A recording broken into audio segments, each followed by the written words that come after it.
Well, welcome to our wrap-up edition of our 5 best road bikes. I'm here with Robbie.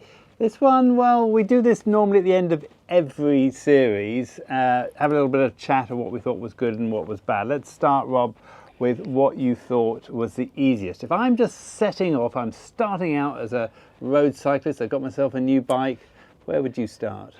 I would say it would be the New Territory cycle track. It's a long route, but it's flat. And you can always get off it if you're tired and you're just a beginner. So a lot of options there. It's easy to get to and to get off. Yeah. And you could bring your family along. Yeah. But it's probably not the most inspiring of all of them, but it's a great start, as you said. And you can rent bikes as well. You can rent bikes along the way. Mm-hmm. Now let's move on to what we think is the most challenging, the most difficult of the 5 rides. I should be the one that's answering this, but let's start with you. For me, the Beast. It'd be the Lantau Beast for sure, because you've got all that altitude in such a short distance, you know, so that is a challenge for most people. Yeah, it's a toss-up between the Beast and Taimoshan. Both are pretty tough.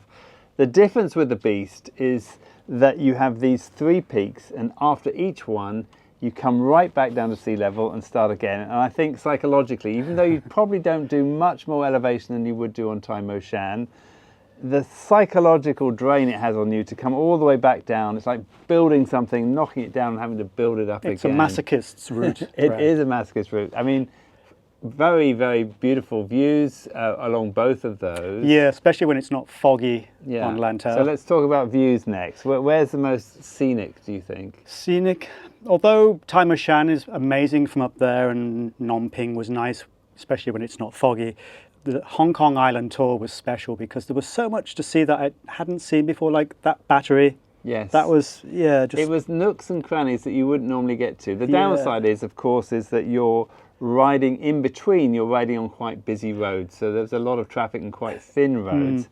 But boy, did we find some places. I mean, I saw lots of places that I hadn't seen before, the battery being one of them, but also getting down to Cape Dagler, which is also nice. And of course, you know, getting at the end, finishing at Sheko, which is not a place that you would normally get to very easily. And it's so calming there. But don't forget, you can also get to do the race at Red Hill. That's right, the race around.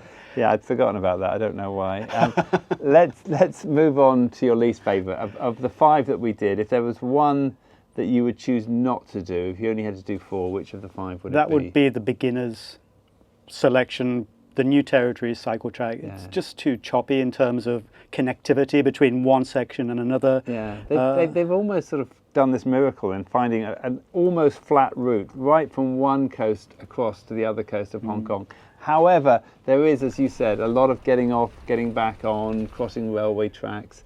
It's quite frustrating if you want to get up and really get going, except at the end, in our case, going the other way from Tun Mun through to Sha Tin. Yeah, I mean, the last section that's was fabulous. Yeah. Although I have to say, the first time I did that route, I really enjoyed the kind of variety of going into up escalators, downstairs, into lifts, cross bridges. That was fun. But a third time I've done it now, it's kind of getting a bit. Okay. It's not as enjoyable. Now there's one we've not talked about, and I'm presuming that's going to be your pick. So what would be your top pick of those 5? The Northern Horseshoe. Yeah. How could you not pick that? Yeah. You know, so much to see, and for both of us, we saw parts of Hong Kong we hadn't seen before. Yeah. I mean, we'd done the first section up over Bides Pool down to Sha Tau Kok. Yep. That little bit there, but then we got into all sorts of areas that we'd never cycled before. And the good thing about this is, although you're on roads, they're not busy at all. Not at all. They found very, very quiet roads. In fact, probably a lot of them no cars at all. Yeah. But really scenic, fantastic sort of proximity to Shenzhen, that you're riding along in these wetland areas, but you're literally a stone's throw away. You could throw a stone into Shenzhen from some of the places. Yeah, you can look into apartments almost, can't you? That's right, and then you have this massive city that's just sitting above you.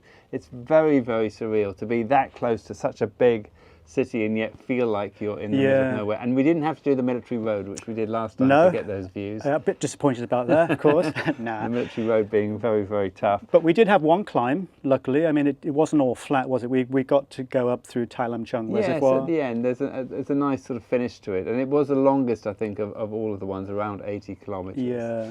Now, if you want to watch all of our episodes, you're going to find them on our website at droneandphone.com and also on our YouTube channel, including these 5 best road bike rides. For now, Rob, my name's DJ. I'm Robbie. I've already said that. Yeah. And this is Drone and Phone. Do you want to do it or shall I? No, I don't trust this. You've got a bad knee, haven't you? This thing is going to fall down.